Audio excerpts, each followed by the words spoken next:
Well, I hope the Lord will give me grace for this, as I want to talk about a topic that is very difficult to get a hold of mentally, and a very beautiful one. It's all from the book of Ephesians, and it has to do with Yeshua's ascension into heaven and his calling us into that place to be an Ecclesia, to live with him above all the powers and principalities of this world.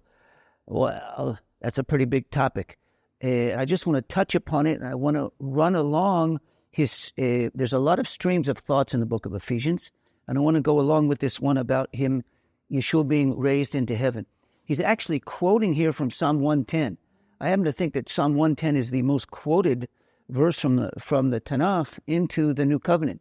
It comes in a lot of different forms. You don't even see it, and I think it's maybe 4 or 5 times here right in the book of Ephesians.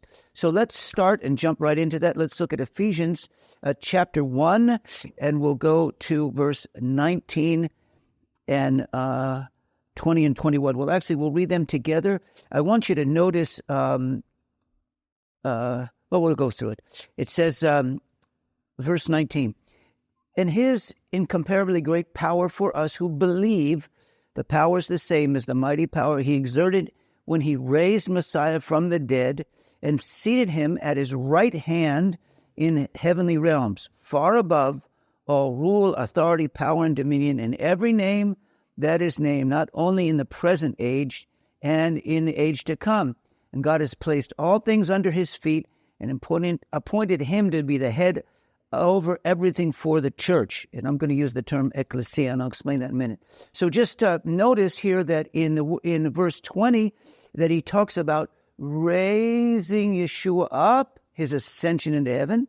Verse 21, he says that it's over the powers and principalities of this world. And in verse 22, he says it's to the Ecclesia. You have to put those things together, those 3 things together. It's an ascension above the powers and principalities, which becomes the Ecclesia. And that's what we're talking about. Now, I don't know if it's true for other people that are Jewish believers in Yeshua, but for me, it's always been very difficult to get any kind of revelation about something that's called the church. I mean, even now, I would rather call it the Ecclesia. I think it's more correct. In other languages, any Latino language, it would be Iglesia, Ecclesia. It's more closer to the Greek. But also for me, it's an association, because my association with the church is it's an historical anti-Semitic institution. That's not what we're talking about today. We're talking about something else. We're talking about a revelation that was to the Apostle Paul.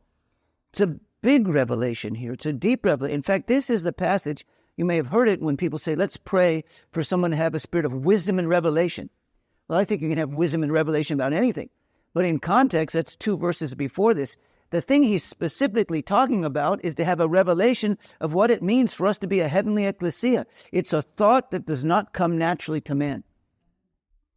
I'm also thinking, as I read through most of the New Covenant, both in the Gospels and in the Epistles, we read it through, of course, in Hebrew, because the thinking of much of what's in there is Hebraic thought. So for thinking about Messianic believers as they are the she'erit, the remnant, that's coming from a Hebrew term, and we recognize a lot of it. There are some things connected with the Ecclesia that are Hebraic. You go back to the book of Genesis. Kahalamim is probably the first reference to it. But really, Knesset Yisrael, the same word for Knesset, and Knessia is really the same word. However, I think really what's happening here is that Paul's getting a whole new revelation of something, and he's actually picking up a word. I don't know if it was from Paul or if it was from Yeshua, but there's a new, there's like a new covenant revelation. It's a term. It's a thought that doesn't exist. And I think for who this people is, it really, of course, everything's an extension of the Jewish roots, but this is a new concept, a renewed thought that he's coining a word to call it ecclesia. Now, as you see when Paul talks about ecclesia, sometimes he's talking about a local congregation, particularly in the book of 1 Corinthians. That's his description of a local congregation. But in Ephesians, he's not talking about a local congregation. It's the same word, but he's using a different sense of this global, heavenly, universal body of people that you need a revelation even to understand what he's talking about. That's what we want to touch on today. We could do another series on the local congregation, but that's not the point I want to get to today. But we're talking about something that is heavenly. It has to do with the resurrection and the ascension. So what Paul is saying, look, you need a revelation to understand the crucifixion of Yeshua and the resurrection. But to understand his ascension, you need a greater level of revelation and wisdom to understand his ascension even more than you would have to understand his death and resurrection. Now it says he put him above the powers and principalities. So that's to say, he rises up and he goes up over all the powers and principalities. And that's talking about angels and demons and governments. It's talking about all that. He's above every kind of structure of authority when he rose up. Now, one of the things we have to realize here is that this wasn't a new position for him. He's coming back into that, but he was already there. He gave that up, came down, and now he's going back up. So what's the big deal? The big deal is he's coming there now as a resurrected human being, not as the eternal Son of God. He was already there. It's sort of like he's coming back to sit in the same chair, but he's coming back in a different body. He's coming back in a resurrected human body, which means as a human, and he's sitting in that place, it allows for you, it's an opening, a position of authority that's now not just for him as the Son of God. He's opening that position. He said, now I was already here. I'm coming here in a different way. I'm coming here as a human being. Why? Well, the answer is obvious. We'll get to that in chapter 2. But so he's there over every power and principality of this world. And he's given that. He's doing that as the head of the Ecclesia. So we've got the ascension, the principalities, and the Ecclesia. That's what we're trying to get in. Watch how that repeats itself. Let's go on. Let's see how he picks this up in the next chapter. Ephesians 2.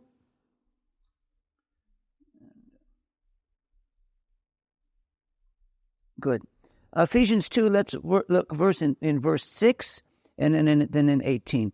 In verse 6 he says, and God raised us up with Messiah and seated us with him in the heavenly realms in Messiah Yeshua. Oh, it's a beautiful parallel. He's saying in chapter 1, he says he raised Yeshua up. And now he said, but when he raised Yeshua up, he raised him up as the head of the human race. So when he raised him up, he basically raised the whole human race up to that level, potentially. It's like he passed a law that you can be there. Now, that doesn't make you automatically there. We'll get to that in a moment. But positionally, he's opened a legal spot for the potential and legal permission and authority for us to be there. So he said, so he's raised us up together with him and seated us with him in heavenly places. Let's just think about that for a moment on a personal level. I like to start the day to try to go up high and start the day at this highest level. Don't start the day on the low level. Get out, and we need to go up and get to that place with him. We don't ever live our life underneath the powers and principalities. We want to go there. We want to sit with him in that place. We want to live from that place. Now, I was thinking of it as I was praying about this week. Normally, I see that as like a king's throne room. You know, by the way, an emperor's throne room doesn't have one chair in it. There's a bunch of chairs in it. So when he sits, so Yeshua, it comes up and he sits in the chair that's his right hand here, like saying, "Listen to me." And then he's sitting there, and he's the right hand. Well, does that automatically raise up a question to you? I mean, who's in the left? Who's in the left chair? You know, it's like, you remember John and James' mother came up to Yeshua and said, "Put my boys on the right and left hand." I thought it was one of the most Jewish passages in the Bible. But anyway, there's a place there on the other hand. And now I'm thinking of that not so much as this royal position when you're in a job, but more as I'm thinking about myself sitting on the couch with my grandkids, snuggling up, you know. And now think of it now in terms of an intimacy, not in terms of governmental authority. You know, and I'm almost saying like, like I am, or trying to get the parallel here of sitting with one of my grandkids on the right hand, and then there's another space, and one of my other grandkids come, can I sit with you too? I said, well, sure. Snuggling up. And I feel like the Lord said, hey, why don't you just come and sit with me? Why don't you just come up and snuggle up next to me? Wow. God, my Father wants me to come and just snuggle up next to him. He wants me to be with him. I want to be with him. He wants to be with me. It's got a place to snuggle right up there. And so you say, yeah. He says, look, here's Yeshua right here with me in this hand. I'm hugging him right here. I can just hug you right here with the other hand. Wow. In other words, it's a place of elevation, but it's also a place of intimacy. That's the place we want to get to and start. He said, that's there. That's there for us to be in that place. Wow.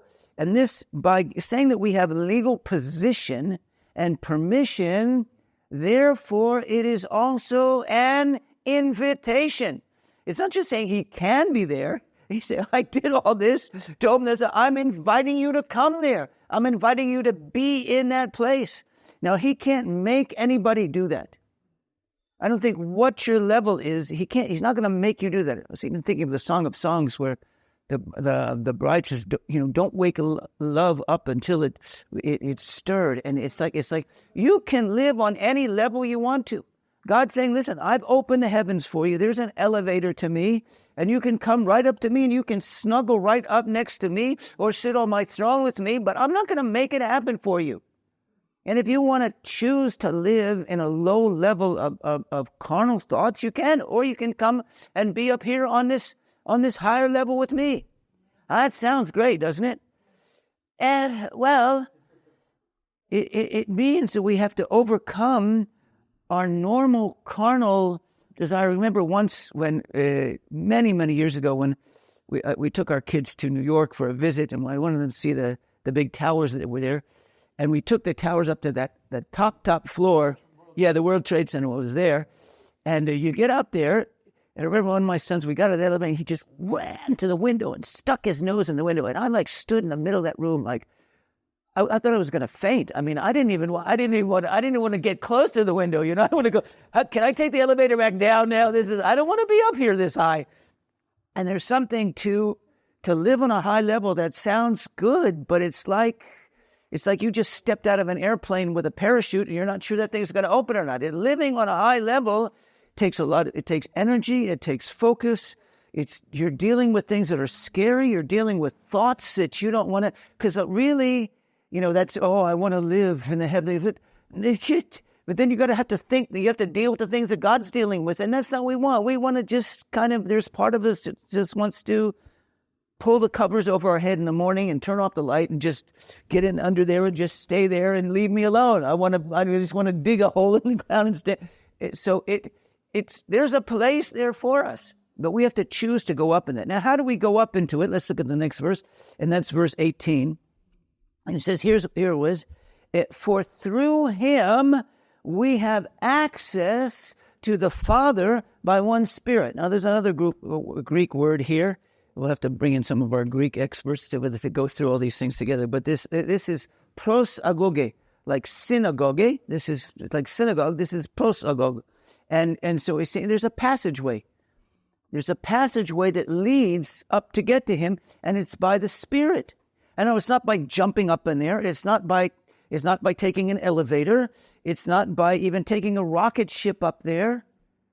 You can't take a rocket ship up into the heaven and say, well, I don't see God. He must not exist. No, it's in the Spirit that we have access. The access there is a path for us to go on. So it says what kind of access is it? It's by the Spirit. But it doesn't tell you how to get there yet. All right? So how do you get it? But you know what the access is and it's a spiritual access. You're not going to leave your body.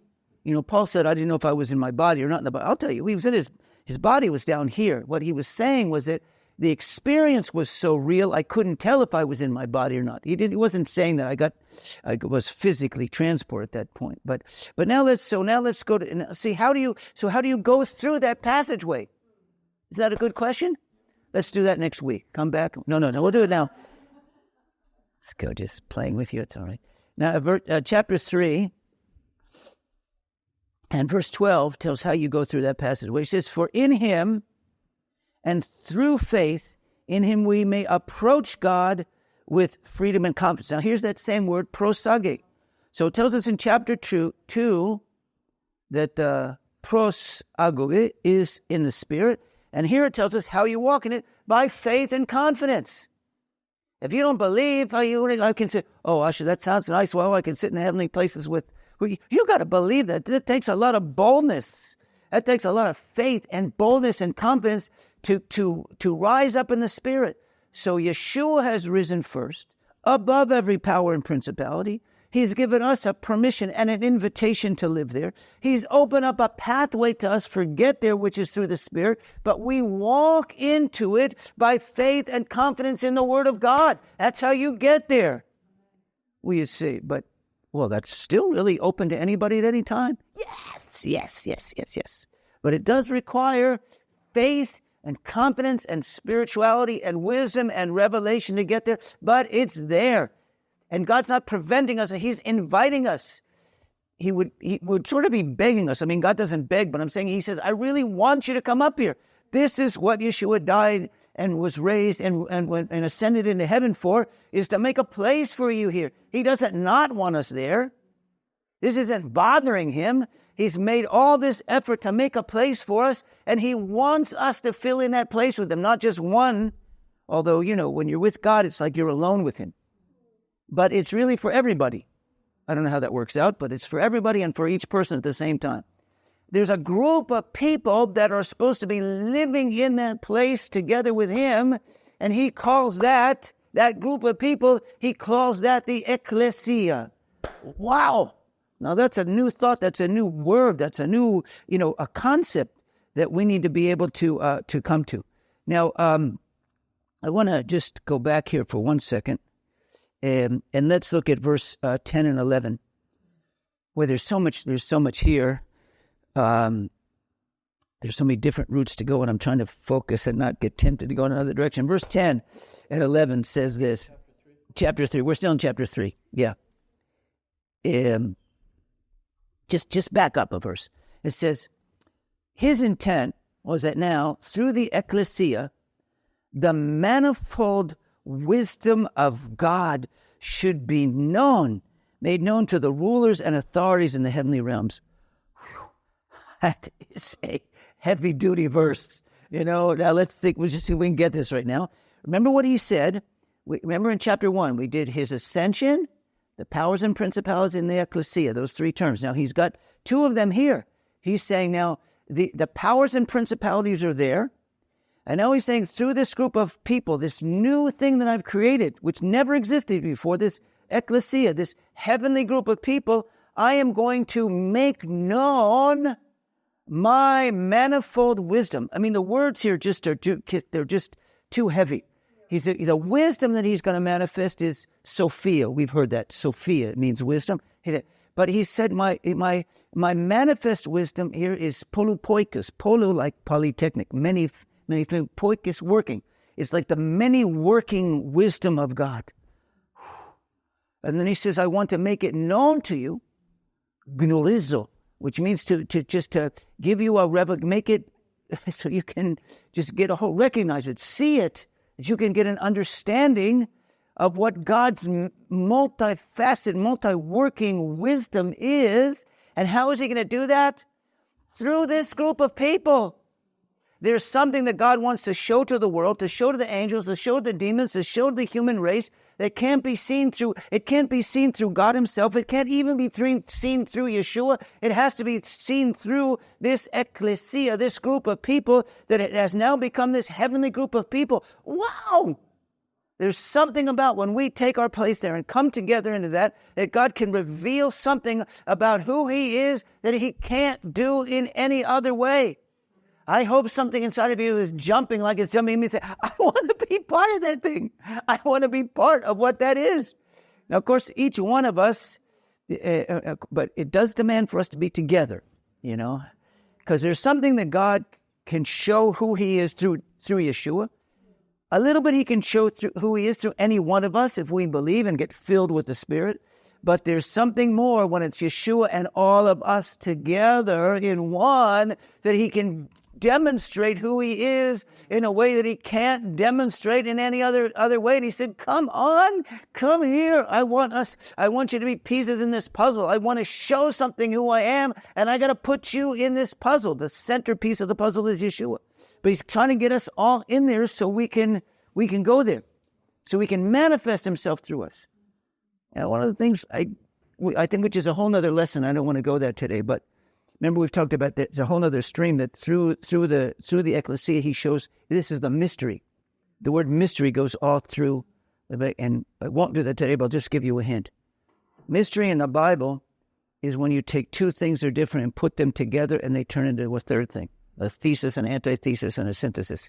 It's when you take two things, man, woman, put them together, create something else, Israel, the church, when it comes to some of that. There's something, God takes two things that are different and he makes them one, and then it reveals a mystery. But that's, this Ecclesia essentially has a mystery. First it's Yeshua and the believers, and then it's Jew and Gentile. And then it's always involving taking two things that seem to be opposite, like a coin. I mean, I see that today. I said I wasn't going to go in this direction. 30 seconds more. But it's just, I see that today, what's going on with Israel and the church today. It's like almost every thought in the Bible, you can see it on one side of this coin or the other side of this coin. There's a Jewish historical way of looking at something, and then there's almost like a church heavenly way of looking at something. But we want to, in this Messianic community of Jews and Gentiles and Arabs together, we want to be able to see both sides of the coin so his mystery can be revealed to us. So I'm not going to teach about that today. All right, but that was it. All right, let's go into chapter 4. And so remember that we're talking about the ascension and powers and principalities.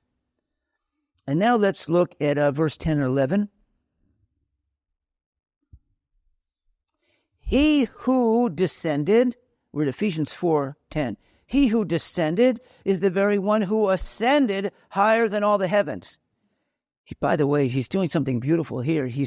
Paul is combining the verse from Psalm 110 and the verse from Psalm 68, and puts them together, talking about the ascension of Yeshua. Wow, amazing. But then he says this, who ascended higher than in all the heavens, so in order to fill all the universe.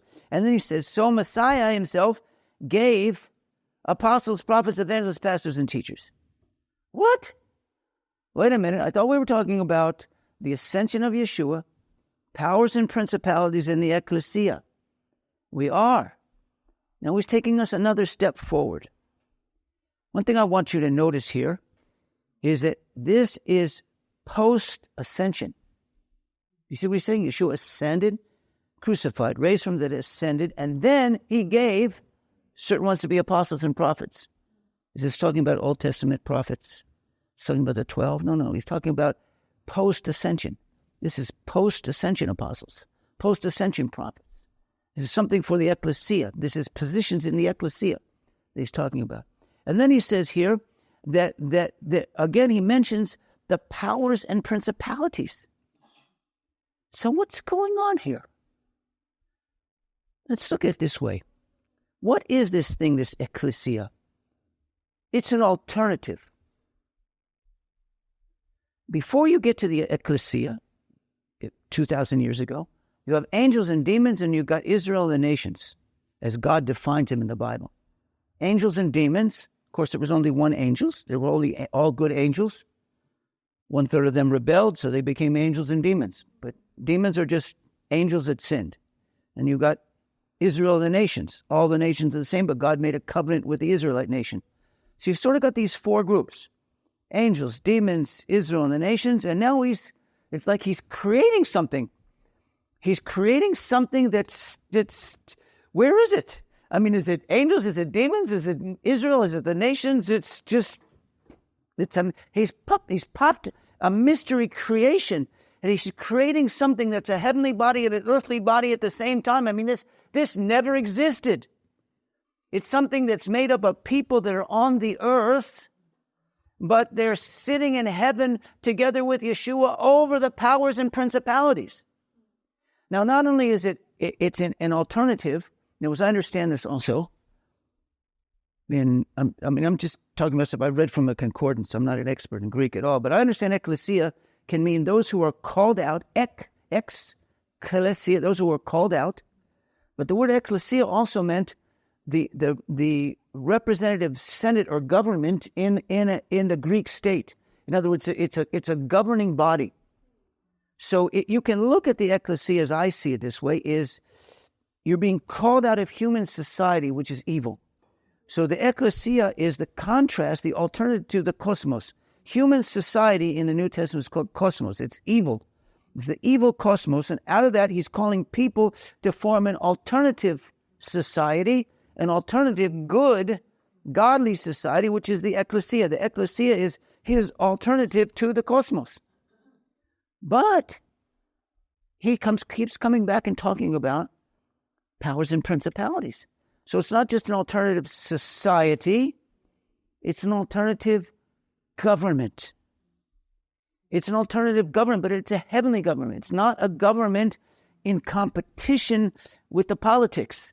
When the church as an institution becomes in competition or trying to take over the politics, it's making a mistake. We're over them. We're not in competition with them. We're over them. We have an exousia, an authoritative influence spiritually over them. We don't need to be in competition with them. That's not what it is. We're replacing them. But so in that government, that's what he's talking about, which is over the powers and principalities, within that heavenly government, am I going too fast? Are you with me here? It's an alternative heavenly spiritual government. Within that government, there are also positions of authority in that government. It's not just that the ecclesia is a government. Within that government, there are positions. It's not just Yeshua and the rest of the believers. It's Yeshua. And with that, at least what you have in what I can find in the New Covenant, 7 positions. You've got deacons, elders, teachers, pastors, evangelists, prophets, and apostles. You're talking about positions of authority, of government within the overall government of God that he's creating in the heavenlies to replace the governments of this world. That was a big sentence, but so it's an alternative society. It's also an alternative government. It's also an alternative human race. The human race has sinned and fallen away. So he's basically recreating another human race. It's an alternative society. It's an alternative government. It's an alternative human race that's heavenly and earthly at the same time. That's what he's calling us to be part of. It's an amazing thing. It's so beautiful. Like I said before, it's also an alternative family, because he said we're all sons and daughters. He's the heavenly father. Yeshua is the first son. And one more thing here. In the same section where he says, I've called you to be a commonwealth with Israel, the word there, amazing enough, is politai. It's politics, or polis. It's God. This is an alternative. You know what I'm saying? We're not politicians. We're creating a spiritual politai, which is over the politics of this world. You know? I mean, we can all vote and we can all have our opinions about it, but we're not essentially another political party. You know what I'm saying? That's not essentially who we are. God is creating a new politai. He's creating a new political entity that's spiritual in nature, not political in nature. And he's calling that group of people his heavenly governing coalition. He's calling that an ecclesia, and he's calling us to be there, and he's giving positions of function within that group of people. Wow. Okay, we need to end. Let's do one more.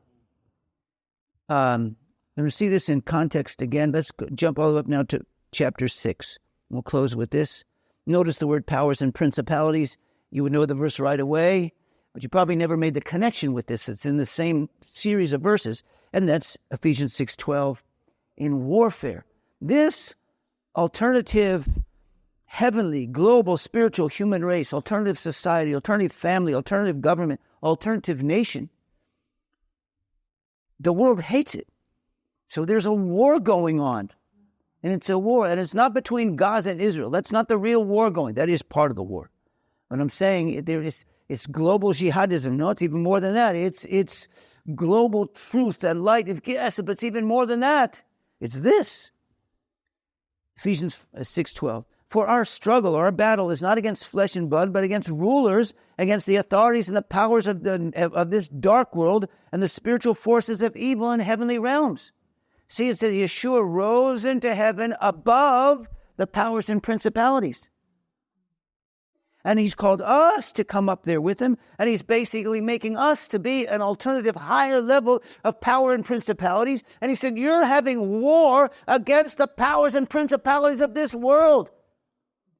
So we're not essentially a military unit in the normal earthly sense. Although all of our children, all of our families, everyone here serves in the army because we're human beings.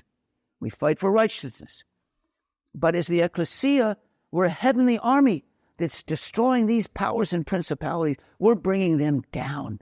We're bringing them down with Yeshua. There's got to be people. The only way that demons and angels have access to this world is through people. They're inviting them or rejecting them. So we go to take this place with Yeshua over the powers and principalities, and we reject the powers and principalities of darkness, and we rebuild and unite the powers and principalities of goodness. That is the Ecclesia. God is inviting us to be part of this thing, which is, the mind can't hold it. It gets bigger and bigger and bigger. And that's what God is calling all of us to. And it's a lot about what we are here for in Tikkun Global and the other people we work with and the global family and everyone that's in people. There's an emerging vision of what God is calling us to. It's something heavenly. It's not just a local congregation. It's not somebody's ministry. It's sure not our ministry. But we are serving this and encouraging people to enter in and become part as God is forming this new creation entity that's in heaven and earth together. Do you got it? Well, Lord, I just pray right now. Pray that I can understand what I just said. Hallelujah. Lord, we thank you for giving us wisdom and revelation to not only understand this, but to participate. To get in, to believe, to have boldness and stand in this place.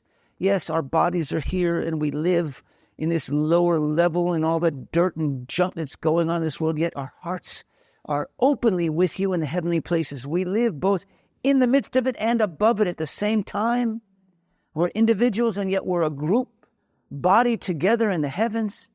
Lord, what a joy to walk this out, Lord. What an enjoyment to deal with the struggles that there are, to reveal something new that's not heaven, not earth, it's heaven and earth. It's different from the angels and the demons and Israel and the nation. It's just you're creating this heavenly earthly body, and we want to be part of it. And thank you, Yeshua, for leading the way and inviting us into it as your body to create this Ecclesia in heaven and earth in Yeshua's name. Amen. Amen. Okay. Well, questions, comments?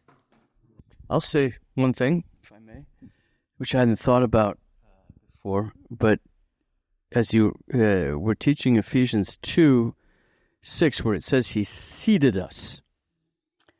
And that whole language of the difference between standing and sitting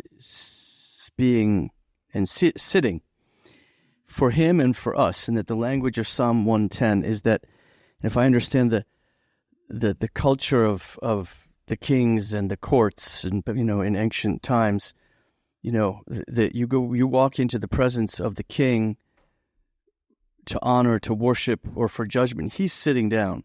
He and his courtiers and the queen, they're sitting down, and you don't come in. It's just, well, can I have a seat? I need to sit down for a while. No, you're standing. Everyone's standing. And in the book of Revelation, which is, John doesn't talk about this. He's worshiping. His angle is the worship. He says, I saw this people standing around the throne.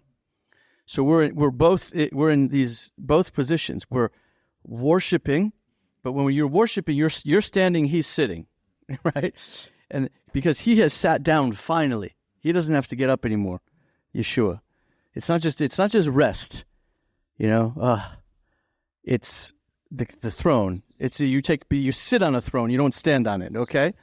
But this is really the only place in Scripture, in the New Covenant, where there's this revelation of us being seated with him, which is definitely, it's a place of, we're on this side now with him, saying, okay, let's look at the world, come and make your case. What's our judgment? Boom, or whatever. That we're in that place of authority with him. That's what it means to be seated. And this is, I think, the only place. I don't think it ever says in Revelation that we're sitting. He sees a group of people, the saints, sitting on he sees the elders, he sees Yeshua, not us. Right.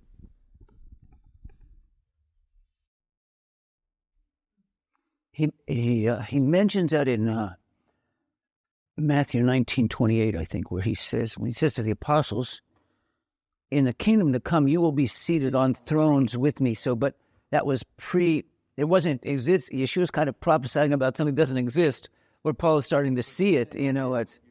He said that, he's saying beforehand that this is something that's going to happen, but Paul's saying now it's happening here.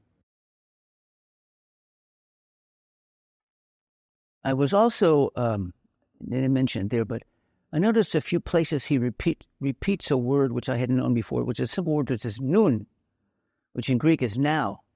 He's saying something about, and it's just happening nun, now. There's something that is God's doing now that he had planned it from before the creation of the earth, but something is happening now that you can step in. It wasn't there before. It's a present tense. Wow, it's really exciting. All right. And now, wow. And this there's some background to this in a dialogue that we're having on a WhatsApp group with a few people about some of the spiritual warfare teachings that have come out in the last generation about high level spiritual warfare and attack, going and fighting, Ephesians 6:12. And that before you get to Ephesians 6, there's Ephesians 3:10, what we read, that the Ecclesia, which is at the end of all the teaching about the one new man and the reconciliation of Jew and Gentile, together, are demonstrating the manifold wisdom of God to the heavenly. And it's a place of warfare, but it's not active. It's not that you're identifying demons and principalities and binding them and doing that. There may be a place for that, but it's primarily just a position. It's a demonstration that as we walk out unity and reconciliation, and we just do it, and we stand in that place of forgiveness and love one for another, Jew, Gentile, Jew, and Arab, we don't necessarily have to figure out. It doesn't give you a lot of information. Well, this principality, that power, that angel, that demon, like you've got to have its name or see it. No, you can just we're so far above that in the spirit that just by being who we are, warfare happens. Victory happens. It's worked out. God's power is poured out very often without us commanding and or making. I'm not saying there's not a place for that, but sometimes there's been some teaching that you can, just individuals start screaming at high principalities and powers, this, that, and you go, wait, you can get in trouble. You can get in the wrong kind of warfare where you don't have the collective authority of the Ecclesia to do that. And if you do have the collective authority of the Ecclesia, you might not even have to do it that way. Just by being who we are, it's done.